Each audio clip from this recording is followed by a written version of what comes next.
जनन की जो विधियां मैंने आपको बताई थी उनके बारे में आपको यहाँ लिखना है। तो अलैंगिक जनन की क्या क्या विधियां होती है ना। तो हम लिखेंगे कि अलैंगिक जनन की विधियां। अलैंगिक जनन में पादप बिना बीजों के ही नए पादप को उत्पन्न कर सकते हैं। इसमें बीज की आवश्यकता नहीं होती। किस जनन में? अलैंगिक जनन में। इस जनन की विभिन्न विधियां है जो निम्न प्रकार से है। क्या क्या विधि है जो नीचे दे रखी है।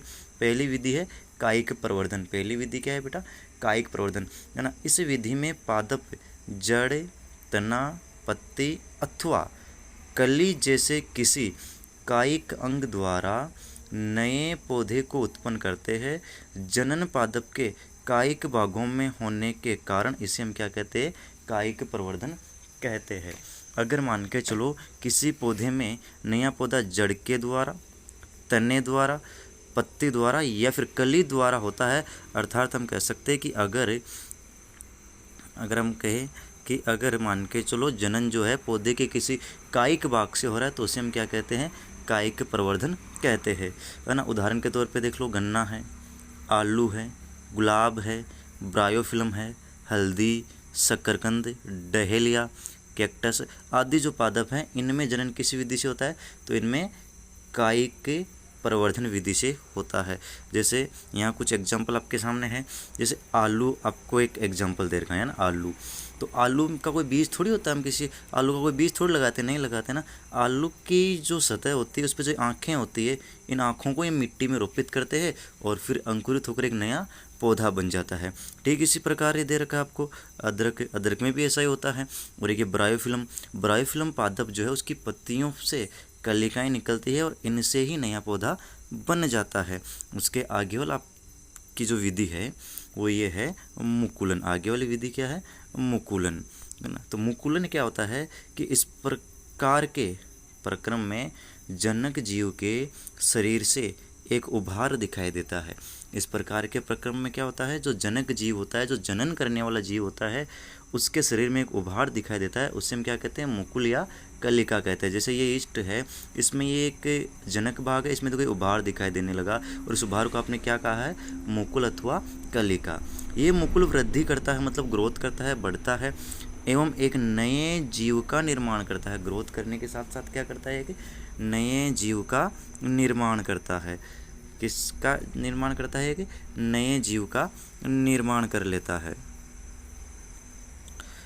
उसके जैसे यहाँ पे दे रखा आपको एग्जाम्पल के तौर पे,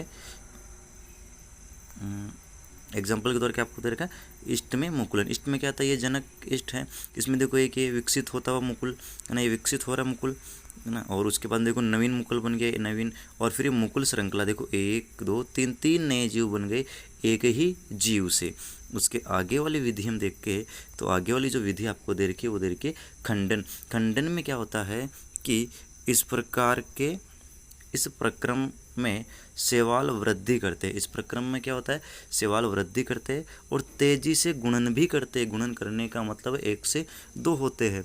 शैवाल जैसे स्पाइरोगायरा 2 या 2 से अधिक खंडों में खंडित होते हैं, है ना। 2 या 2 से अधिक खंडों में खंडित होते हैं। खंड अथवा टुकड़े नए जीव में वृद्धि करते हैं।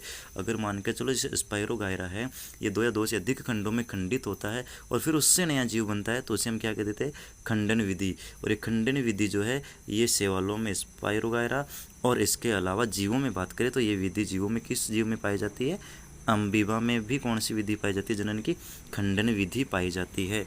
जैसे यहाँ पे जो आपको एक शैवाल दिखा रखा है, यहाँ पे जो आपको एक ये शैवाल दिखा रखा है, ये इसमें देखो ये जो ना ये एक ही शैवाल है, ये ना क्या है? ये एक ही शैवाल है और ये कितने खंडों में टूट गया? 2 खंडों में। और ये दोनों ही क्या हो गए? 2 नए जीव बन गए, है ना। और ये कौन सा शैवाल है? स्पाइरोगायरा। इससे संबंधित आगे क्वेश्चन है उसको भी अमल करेंगे। उसके बाद वाली विधि देखना। उसके बाद में जो विधि दे रखी है आपको वो दे रखी है बीजाणु निर्माण। बीजाणु अलैंगिक संरचनाएं होती है। बीजाणु जो होता है वो क्या होता है? अलैंगिक संरचनाएं होता है जो कई समय तक जीवित रहती है। जो क्या हो? कई समय तक जीवित रहते हैं। और कई समय तक जीवित रहने का कारण क्या है?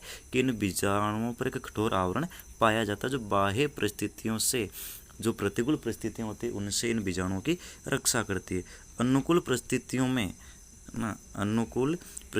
में बीजाणु अंकुरित होकर नए जीव में विकसित हो जाते हैं। उदाहरण के लिए हम कहें तो कवक और मॉस इसी प्रक्रम द्वारा जनन करते हैं। जैसे ये रहा है ना, म्यूकस में बीजाणु जनन, आपकी किताब में ये डायग्राम बना रखा है। जैसे ये जो है ये बीजाणुधानी है और इसके अंदर क्या भरे पड़े हैं, जो बीजाणुधानी है इसके अंदर क्या भरे पड़े हैं, इससे बहुत सारे बीजाणु भरे पड़े हैं।